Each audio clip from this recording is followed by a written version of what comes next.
Right, let's get the afternoon session underway. And the first of our two talks is Peter Cameron, formerly of this parish, but now in Edinburgh, a no spiraling theorem for conformal geodesics.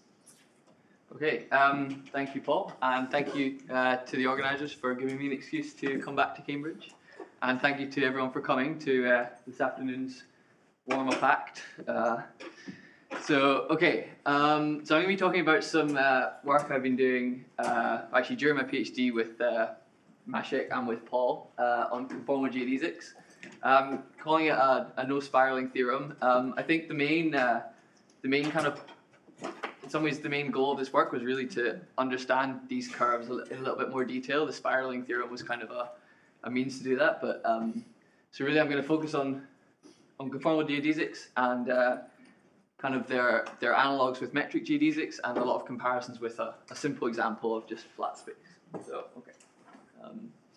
Right, so the brief outline of the talk is I will give an introduction to conformal geodesics, define the equations and set them up how we're going to look at them.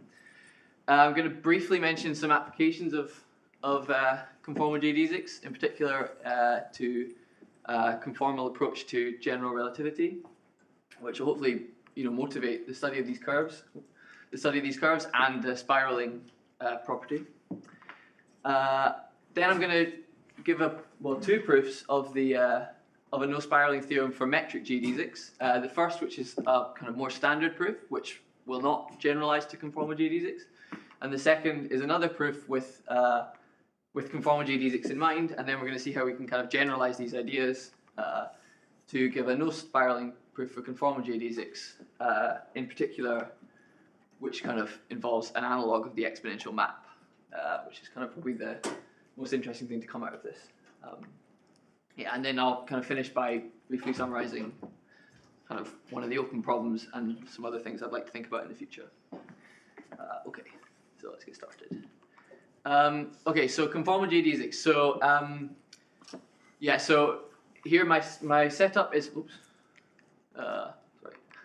I'm working on a conformal manifold, and I'm kind of immediately going to then break that conformal invariance. So I'm going to pick a metric from this conformal class, and I'm kind of going to stick to it. So anytime I'm kind of mentioning distances or geodesic balls or things like that, they're all going to be defined with respect to a particular metric out of the conformal class. So although the final result will be conformally invariant, the kind of way we're going to approach it is going to be by picking a specific metric. So on a conformal manifold, having picked a metric, a conformal geodesic is a curve with tangent vector v and a one form defined along this curve, satisfying these equations here. So this is the Levi-Civita connection with respect to the metric which I've chosen, and L here is the Skoughton tensor. So as the name suggests, these equations are conformally invariant, by which I mean if you conformally rescale the metric, the equations take the same form with v replaced, v unchanged and b kind of adjusted simply by this term here involving the conformal factor. So importantly, the curve itself is kind of unchanged. So some comments on these equations. So as I've said, the conformal geodesics are conformally invariant, but we're not really going to use this fact. We're going to pick a representative metric and we're going to stick to it.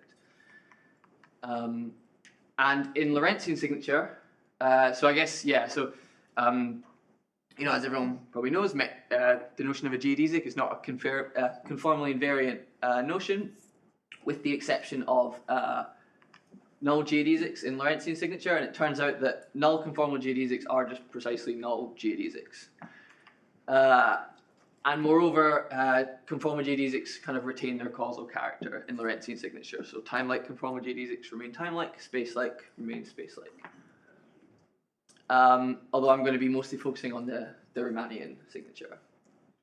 And another kind of important thing associated with these curves is that associated to a congruence of conformal geodesics, we have a kind of naturally defined coordinate system. So this is similar to coordinate systems that you can define using metric geodesics. There's a naturally associated conformal factor, And there's also a naturally associated vial connection, which is essentially defined using the one form, which is specified along these conformal geodesics. Okay. So for our purposes, we're going to kind of work with these equations in a slightly different form, rather than the one that I wrote on the previous slide. So we're going to, oops, right, keep pressing the wrong button. We're going to rewrite these equations. Here I'm working kind of in the Riemannian signature or in the space-like Lorentzian signature. I mean, this also works in the time-like Lorentzian signature. You just need to kind of put a minus sign in here, and some of the signs change, but the idea is the same. So we're going to define the unit velocity, which is just the normalized velocity, and the perpendicular acceleration. So because u is unit, this a here is perpendicular to u. And kind of plugging this into the first conformal geodesic equation, we kind of find that the acceleration is related to the one form that we had, I guess with indices up now,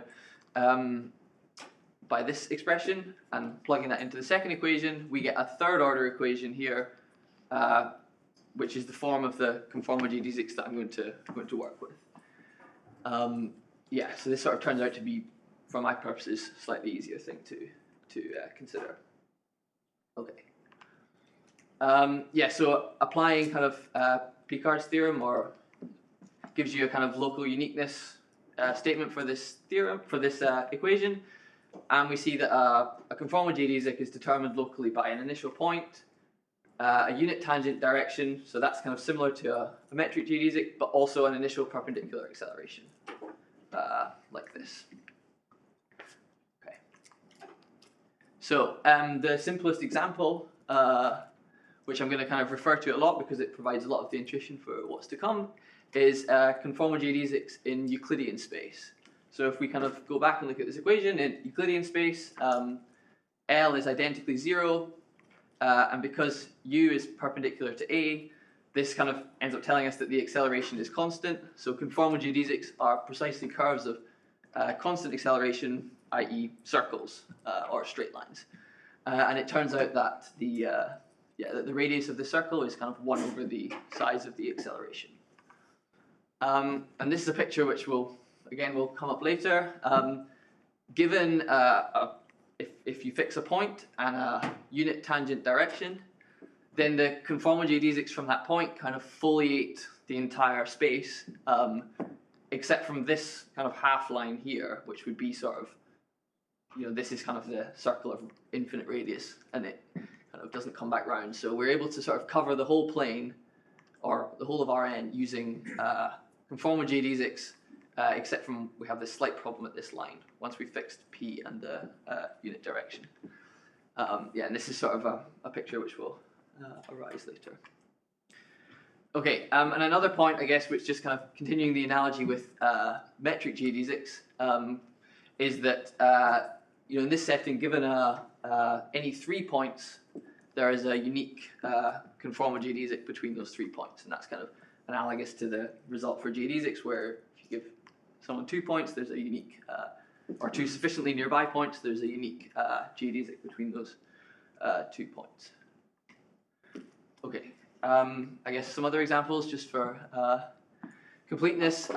So the sphere, which is conformally flat, so here you have great circles, which would be the 0 acceleration curves, and you also have circles which are formed by slicing the sphere with planes, but not necessarily planes through the center of the sphere. And finally, in Minkowski spacetime, again, they are curves of constant acceleration, but now that, rather than just being circles, that includes hyperbola as well. Okay, right. So a quick mention on why you might be interested in these curves, besides just kind of the fact that they're conformally invariant.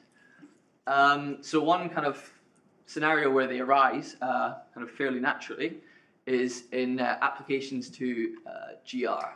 So in the conformal approach to GR, what we do is we rewrite the Einstein equations in essentially a conformally invariant way, so involving sort of conformally rescaled quantities, and in particular we kind of split out the conformal factor and what I'll call an unphysical metric. So these are kind of yes, they're a fairly complicated set of equations to write down, but among other things, they involve the conformal factor and an unphysical metric.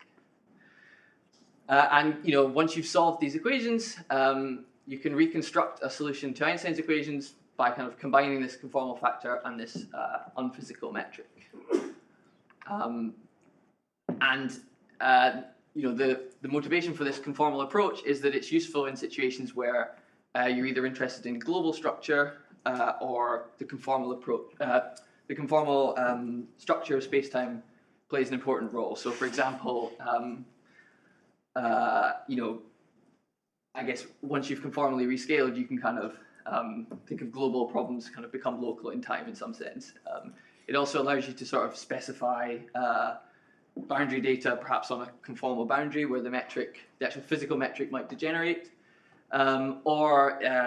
This approach was used in setting up the initial boundary value problem for asymptotically ADS spacetimes, where the conformal boundary kind of necessarily plays a role.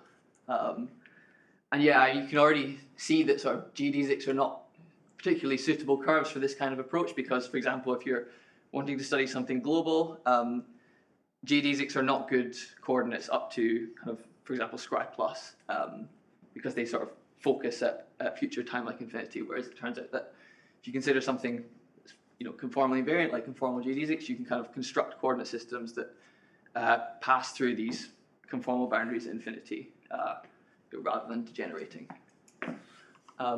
Okay, so a little bit more on these equations. So, again, as the name suggests, these equations are conformally invariant, and moreover, any two conformally related solutions to these equations give rise to the same physical solution to the Einstein equations. So we have a kind of conformal gauge freedom in these equations, which, if we're going to try and solve them, we're going to need to fix.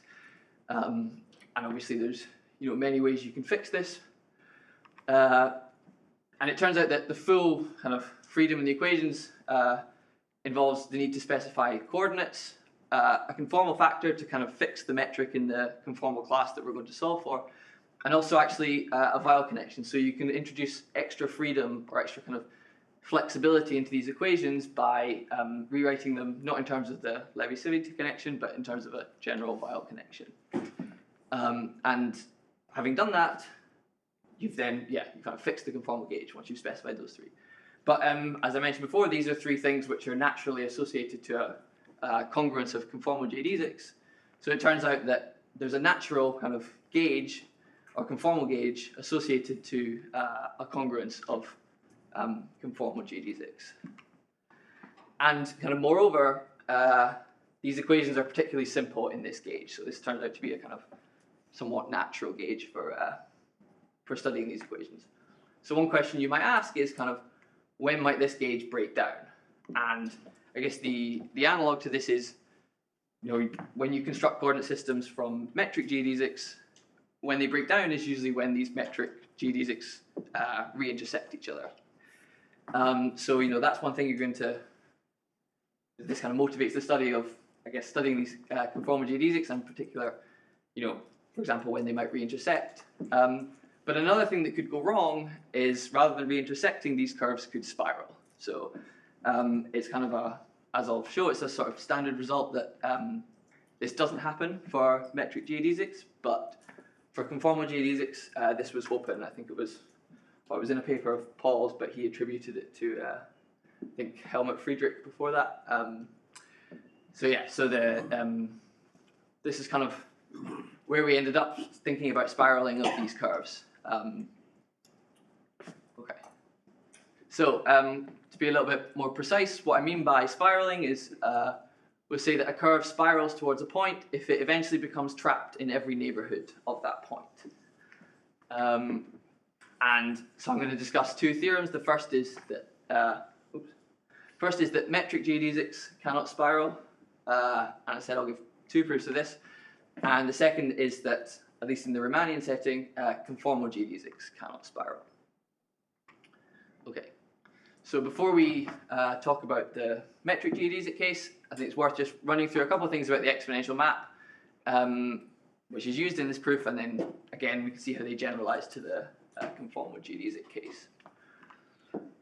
Okay, so as I'm sure everyone knows, the exponential map defined at a point takes tangent vectors at that point and maps them to points along geodesics. So you take a tangent vector v, the unit vector associated with that defines the geodesic, and then the norm of v tells you how far along the geodesic you should go in affine parameter distance. And it turns out that this is a local bijection. It's a kind of fairly straightforward calculation from a neighborhood of 0 in the tangent space to a neighborhood of the point P, which is called a normal neighborhood. So we have this bijection. Now obviously things might break down further away, but at least locally we kind of have this nice picture where we can think that the geodesics sort of foliate this neighborhood. Some other facts which will be useful. So geodesics are local length minimizers. This is sort of where this proof sort of starts to fall down for conformal geodesics, but at least for local geodesics, so for metric geodesics, they arise from an action, so they are local minimizers of length. And just to kind of make things easier for myself, I'm going to define the geodesic ball to be a normal neighborhood consisting of points which are all within a fixed distance of the central point. So I'm going to kind of, just make the pictures a little bit easier to draw, and the proof. Okay, so to see that metric geodesics can't spiral is then kind of not a particularly complicated argument. So it first relies on the existence of convex normal neighborhoods. So given any point, I can choose the size of my geodesic ball so that it's actually a normal neighborhood of every single point that it contains. So any 2 points in this neighborhood are connected by a unique geodesic lying in the neighborhood, and this geodesic is length minimizing. And the no spiraling result follows then kind of straightforwardly from the triangle inequality. So you kind of can't, as you can kind of see, you can't sort of keep moving around in this ball without leaving, because eventually this geodesic is supposed to be unique, and the distance from A to B is kind of becoming infinite. Okay, so this kind of clearly falls down at a few stages for conformal geodesics, not least because they're not local length minimizers, so any kind of proof relying on that is not going to generalize. And moreover, at least there is no kind of analog of the exponential map, although we'll be able to define one. But this proof kind of is basically a non-starter for this for the conformal geodesic approach. Okay, so an alternative proof with conformal geodesics in mind is to think of the geodesic ball, and the kind of important fact here is kind of less the fact that these curves don't intersect, and more the fact that they're forced to exit this ball. So kind of if you take geodesics starting at P, they all exit the geodesic ball of radius epsilon for epsilon sufficiently small. And the fact that they don't intersect on the way is kind of not, it's nice, but it's not really the important thing. And this seems to sort of go against the spirit of spiraling. So if spiraling is all about trapping, this is kind of an anti-trapping statement telling you that wherever you are, eventually you have to move a certain distance away. So the idea then is to kind of find a lower bound on the size of these geodesic balls, within some neighborhood on the manifold, and this would tell you that metric geodesics cannot remain arbitrarily close to any point, because it's giving you a scale on which trapping can't occur. So this is kind of the ideas of this alternative proof. So a little bit more detail. So what we want to do is we want to define a function r, which takes, for every point P, it assigns the size of the largest geodesic ball at that point, capped at 1 just to kind of avoid if this is infinity.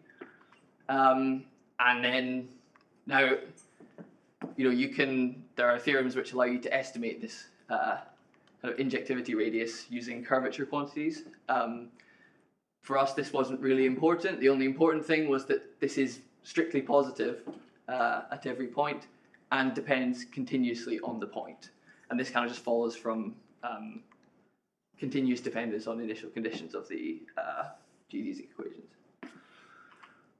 So because this is continuous and strictly positive, given any compact set on a manifold, there is some strictly positive epsilon, such that at any point in this compact set, there is always a geodesic ball of that size. And this just follows because, yeah, we have a continuous function on a compact set. So in particular, it's bounded away from 0. Okay. So the alternative no spiraling proof for the metric geodesics then says, okay, so suppose we have a metric geodesic which spirals towards a point P, and pick any compact set containing P. Then, as I've just illustrated, there's a lower bound which says that given any point in this set, we have a geodesic ball of that size. Now, since this gamma is supposed to be spiraling towards P, it must eventually enter and remain in every ball centered on P. So in particular, eventually enters and remains in the geodesic ball of size epsilon over 2. But at the point at which it enters, because we're contained in this larger geodesic ball and we must exit this larger geodesic ball, we must then exit this ball of radius epsilon over 2, which kind of contradicts the idea that this should be this P star here should be the final time at which we enter this ball. Oh, sorry, that's what I just said. Yeah, so we suppose this is the last time we enter, but then we show that we must exit because of this sort of anti-trapping property of these geodesic balls. Okay. So in the conformal geodesic approach, if we're going to try and generalize this, the first thing we need to do is write down an analog of the exponential map. So it turns out that this, after kind of thinking about it for a while, this is the sort of correct thing to write down. So this is, again, a mapping from, well, I suppose it's actually the tangent of the tangent space, but the tangent space at P, and it maps you to, so this here means the conformal geodesic with initial point P, unit velocity u0, and this is its initial perpendicular acceleration. So A perp here is the perpendicular component of A with respect to u. And so we map to the conformal geodesic with this initial acceleration, and then this is the parameter distance that we travel along this geodesic. And this sort of factor on the bottom here is chosen to make the kind of scaling properties of the equation work out. So the idea is that as the acceleration becomes bigger, the curve spirals, kind of curves faster, but we travel further along, and we'll see why this is important. So in, think of the example just in R2, if you fix this quantity here, so you're traveling along a single conformal geodesic, in the tangent space that looks like following a circle, and then these are mapped to conformal geodesics, which themselves are also circles. And at the point at which you hit this axis here, this is when A is exactly equal to A perp, so there's no parallel component. And at this point, when A is equal to A perp, you've traveled a distance of 2 pi mod A around a circle whose radius is given by 1 over the acceleration of this conformal geodesic, which is mod A, so you've kind of come back around to the start. So this is why we have this squared factor on the bottom to make the acceleration and the distance kind of scale appropriately. So are you choosing not just the base point, but the u0, and then you're going to let the acceleration vary? Yes, yeah. Otherwise you kind of have too many inputs, so we want something 1-to-1 at the end. So yeah, sorry, I should have said that. So we fix, so we fix P, we fix u0. The input is it's kind of the perpendicular acceleration plus some sort of size, which tells you how far to actually move along. And this becomes, so in this example, it's kind of, it's 1-to-1, it's 1-to-1 on the right half plane, kind of union the origin, to the whole of R2 minus this half line. So this was the picture that I drew before, where we foliated the whole of R2 minus this half line here, because these circles get bigger.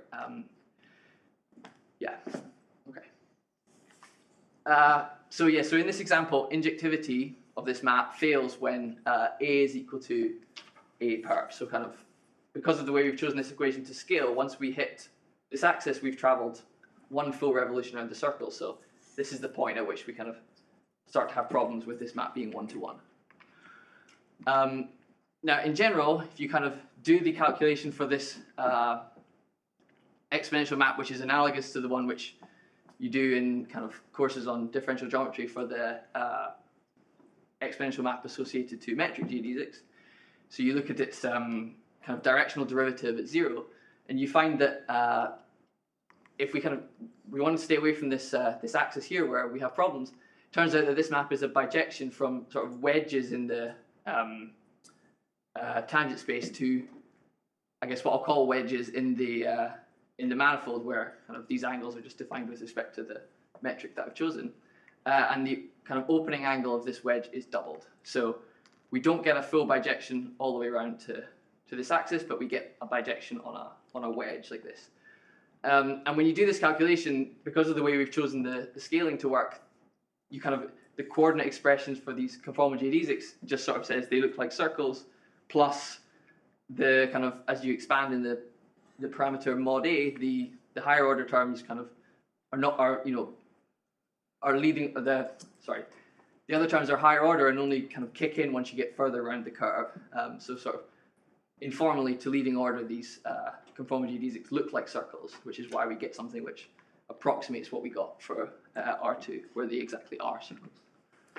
And it turns out that you can do this for any opening angle, so as long as you stay away from this axis, where A is exactly perpendicular to you, you'll get a bijection like this. Okay. So the problem, obviously, is that as you open this this wedge out and you come closer and closer to this axis, the size of the wedge, sort of the radius of the wedge, if you will, becomes, on which you have a bijection, kind of shrinks. So we get bijections on wider wedges but smaller wedges. And it kind of looks sort of schematically like this. However, if you take the kind of the union over all these wedges, you end up with a bijection from something which shape which is sort of tangent to this A perp axis here, and maps into something which we've called a heart. So the kind of seems to be as good as you can do for conformal geodesics. So in the metric geodesic picture, you had a ball centered at the origin, mapping to some neighborhood of P. Here, what we have is something which sort of includes the origin, but is not the neighborhood of it, mapping to something which is sort of almost the neighborhood of P, but not quite, because it has this sort of cusp, which comes from taking the union of these wedges as you close them up.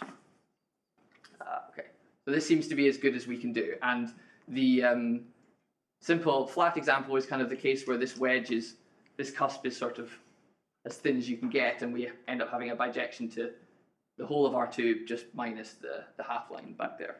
So yes, this is kind of, yeah, I guess sort of reiterating the point that this is all very motivated by the simple flat example, which we actually understood, as well as comparison with metric geodesics.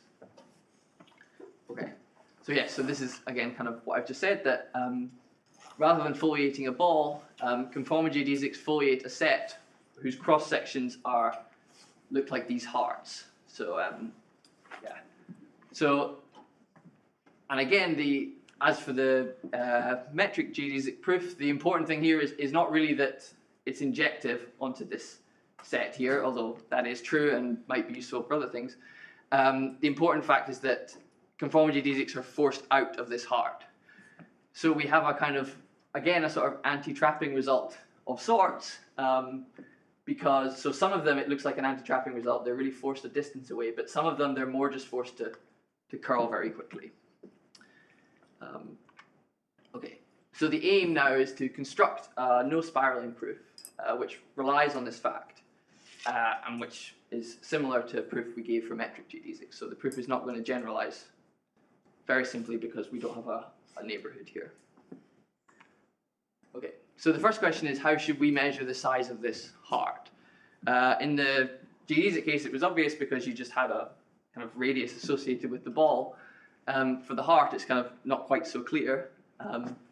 And it turns out that the way to do this is to define the size as being the radius of the largest ball, which you can sort of fit inside the heart when this ball is either tangent, when U is either tangent or inward pointing to this ball. So you want to be able to take the ball and kind of roll it around like this, and it should always fit in, and then you take the supremum over this size of these balls. And obviously this is, if you did have a neighborhood here, this would kind of be equivalent to finding the radius of the largest ball you could fit inside, or I suppose it would be half that, but yeah, so this sort of turned out to be the notion that we use to capture the size of these hearts.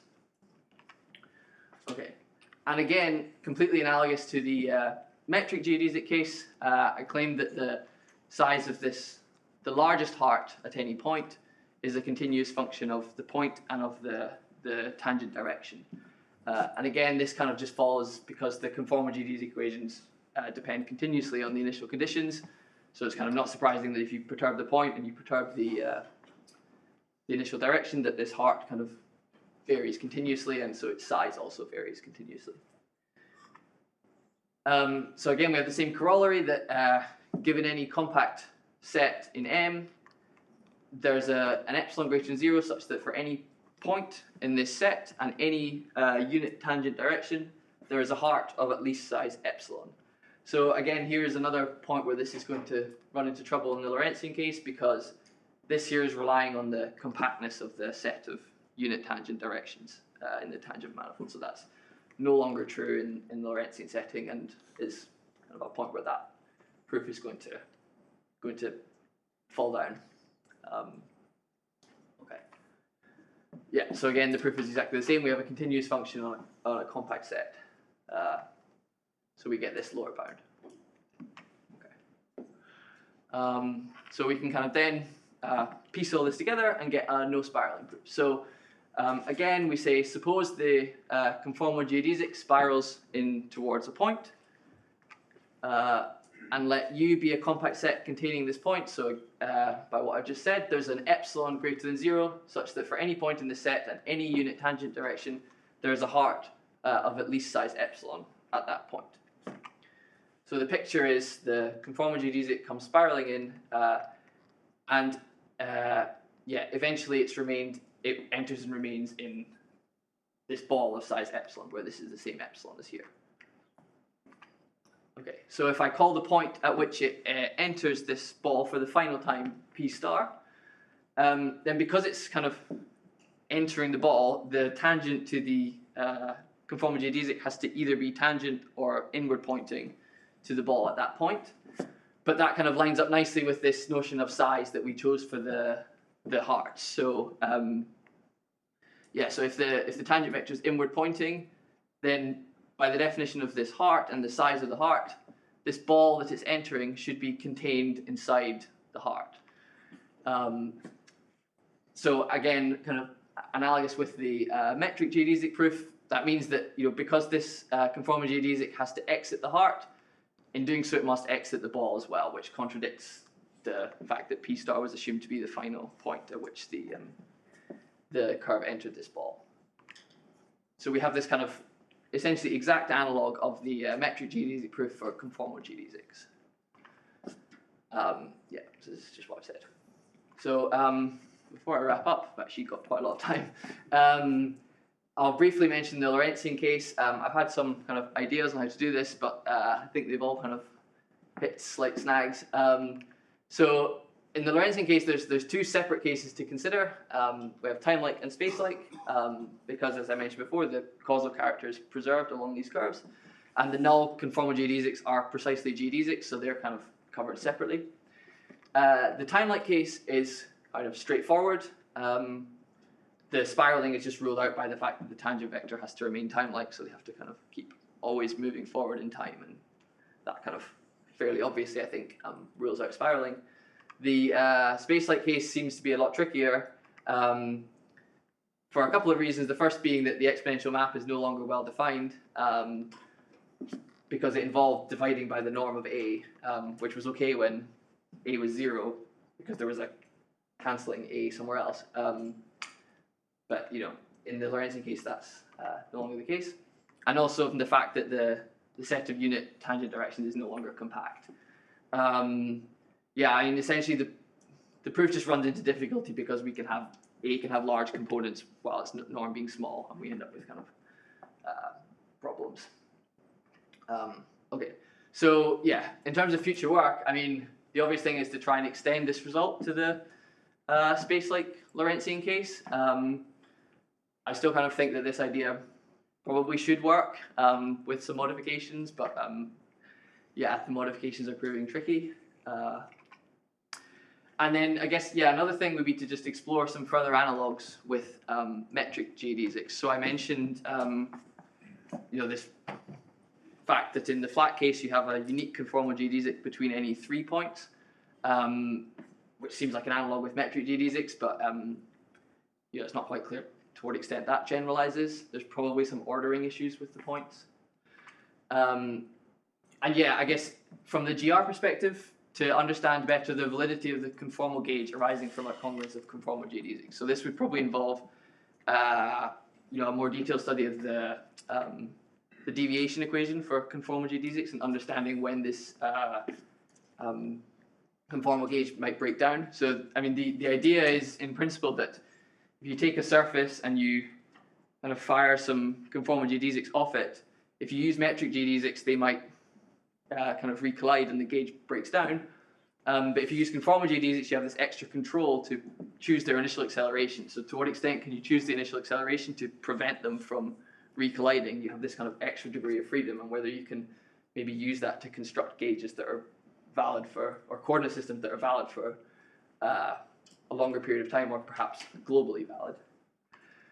And finally, to find some more examples where these equations can be explicitly integrated. So at present, there aren't very many of these, which makes kind of understanding general properties or gaining some intuition quite tricky. Paul and Mashik have papers on this where they kind of do this, but obviously I think lack of conserved quantities in general makes this difficult. But kind of everything we did really relied on just comparison with the flat case, because that was really about the only case we kind of, well, one of the only cases that we understood. So I think understanding that, having more examples would maybe make up, maybe the previous point slightly more straightforward. Yeah, okay, so that's all I had to say. I've got plenty of time. Thank you.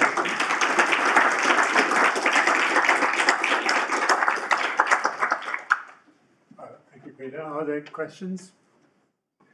Great. So, is there a geometric definition of conformal geodesics? I think of these equations that you wrote down at the beginning. There's a tractor definition which I'm not gonna know too much about. Yeah, I can't off the top of my head remember exactly where it comes from. Is a conformal geodesic a curve such that specific conformal scale it is a metric geodesic? Yeah. Okay. So there's a Okay. Yeah. Maybe I should have said this. When I said that there was there's a naturally associated vial connection, which comes from this one form.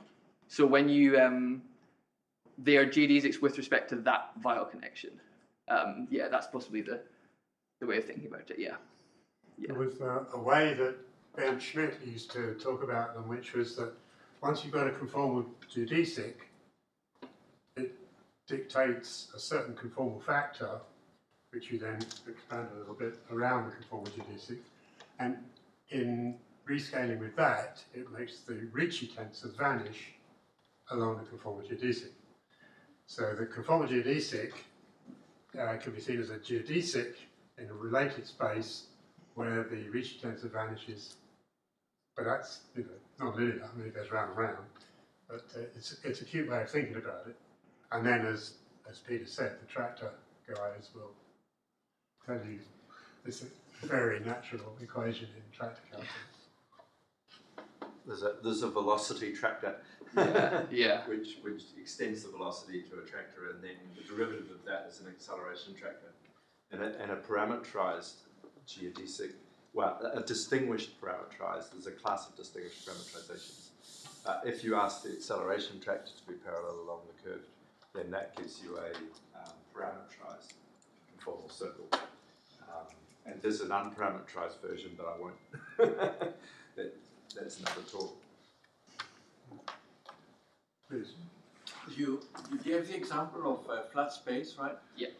What happens, for example, on hyperbolic space? I'm asking this question because for ordinary geodesics, we know that it's the behavior of congruences in hyperbolic space. Negative curvature gives chaotic or ergodic behavior, things like that. Are there It's similar conformally things? flat, so it'll be the same. The curves are actually the same, right? Take a coordinate, conformal coordinate system, Then the same properties remain, actually. That's true, right? Just to clarify what you meant by a conformal gauge, do you mean you're setting up a coordinate system based on conformal? Yeah. So you have a surface or something. Yeah. So I should have probably said that in a bit more detail. So the idea would be, exactly that. You take a Cauchy hypersurface, you sort of fire some conformal geodesics off it, and their spatial coordinate is where they intersect the Cauchy surface, and their timeline coordinate is where and then you choose the conformal factor such that the tangent vector to these conformal geodesics has norm 1 or -1. There's a question at the back. Have you thought about this picture in any other geometries than conformal, like sub-Riemannian or any other types of? No, I haven't. No. Perhaps something we can. So there are in CR geometry there's some very interesting distinguished Okay. curves like the chains, Okay. which are related to null geodesics in the. Okay. Interesting. There's Boris.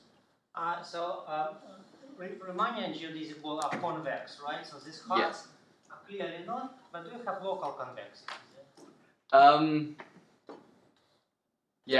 I don't really know, to be honest. We haven't got very far with studying these cards. We kind of had them for what we needed them for. I mean, another thing which Mashik's kind of suggested would be to look at actually trying to estimate their size based on curvature quantities, similar to is done for Riemannian geodesics. But as for the convexity, I'm not sure.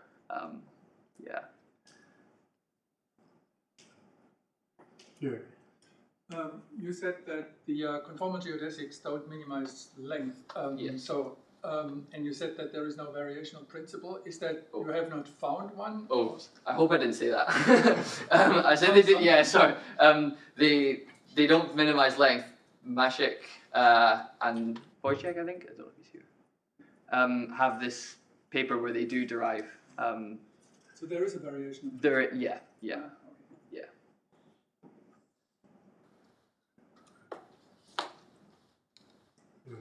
I'd like to ask, so in the conformal as well, in other similar parabolic geometries, you have got this approach to the geodesics, the specialized curves, which goes via this Cartan space, where you can some sort of rectify the curve. So there is a one-to-one bijective correspondence between the specialized curves, like the conformal geodesics, and the exponential images of straight lines. From the algebra in the homogeneous space. Qualitatively, it should behave similarly. So, is there a way how to see the result just singing on the conformal circle, or on a sphere? So I mean, I guess the analogy here would be between circles and conformal circles. There will be a conformal sphere, and then all the circles will be the conformal geodesics. Oh, you mean somehow qualitatively neighborhoods of points? They should behave the same on all the conformal manifolds. Okay, I think it's answering the question. So with the way we wrote down the exponential map, the way we chose the scaling, when you kind of expand it, so if you kind of expand it in sort of A being small, and sort of write this out as like a power series using the conformal geodesic equation at each time to calculate how the acceleration changes and things. If this is small, the parameter is small, but this is kind of compensated by this being very large. And what you end up with is just essentially the equation for a circle plus higher order terms in A. So I guess that would be as close as we've come. I mean, it's probably not particularly formal, but to kind of saying that they sort of locally, at least in coordinates, look like circles. But yeah, I mean, that's not particularly precise. What I meant is just a general construction, because one of the way of seeing the Cartan connections is that you simply attach at each point of the manifold, you attach the homogeneous model, which is something like in the conformal case, it's like compactified tension space, right? And then you have this parallel transport there, because G mod P or whatever you call it is a G. Well, it's not a linear action, but there is the action for the induced connection, and by parallel transport you can do what in Riemannian geometry would be the rectification of curves, and that's one-to-one correspondence between curves, so it should keep the, say, topological properties like spiraling or not. That's what I meant. Yeah, okay, yeah, we haven't. I mean, so Bernd Schmidt and Helmut Friedrich tried to do a no spiraling thing by this kind of looking closer and looking closer and looking closer. But the problem is that if you rescale to blow up the point, to make it bigger, then you do something opposite to the acceleration to what you do to the point. And so you get, because you've always got tiny circles with huge accelerations, when you try and do this blowing up stuff, you don't arrive at a point, at a stage where you can say, aha, I can see from the scaling argument it doesn't spiral. The homogeneities don't work in such a way that you can see by that's kind of argument. That was the way Helmut Friedrich was trying to prove it couldn't spiral, and Bernd was like it. Any more questions? Oh, there's Simone. I wanted to understand better the application you mentioned at some point. So suppose I have a metric geodesic congruence that is acoustic at some point, and now you're saying that maybe by looking at just conformal geodesics, you can play with additional initial datum to see if they evolve past this caustic. But is this something that you already know? Because you might also, I don't know, have a caustic before. Do you have any results already that could really work, or is? I mean, so they're I think this. So I think it's known that you can do this on Schwarzschild, like globally. I guess that's a global thing that you can extend them all the way to the future non-infinity. I'm not sure of actually explicit results where it's actually been done, other than just kind of as an idea. I suspect. An obvious situation would be, you know, like this Sykes initial value problem that typically is very, very local because the coordinate systems are so, you know, we don't know where the caustic will form. So that would be a great place to... okay, that'd be interesting, yeah. I think it's worth saying that the Jacobi equation, because it's a third order, I mean the conformal geodesic equation is a third order equation. So that the whole Jacobi equation story is that much more complicated. But yes, I mean there are applications that, well, I mean, people do numerical work on asymptotically flat spacetimes by using congruences of conformal geodesics that just go straight through scry. So the coordinates cover scry, and instead of trying to work out, oh, it's a limit, it's not a limit, it's right there, and your coordinates go through it. So there are applications like that which one can find in the literature. Because the equation it simplifies when it's a Ricci flat manifold, so actually it's sort of no worse than it is in Euclidean space. Right, it's only that's when true, when it's Ricci flat. It's hard to keep track of the Ricci terms otherwise. Well, yeah, but the geodesics don't make it describe when it's Ricci flat. High geodesics come off at scry, they don't go to it. Yeah. Okay, is there anything else? Okay, let's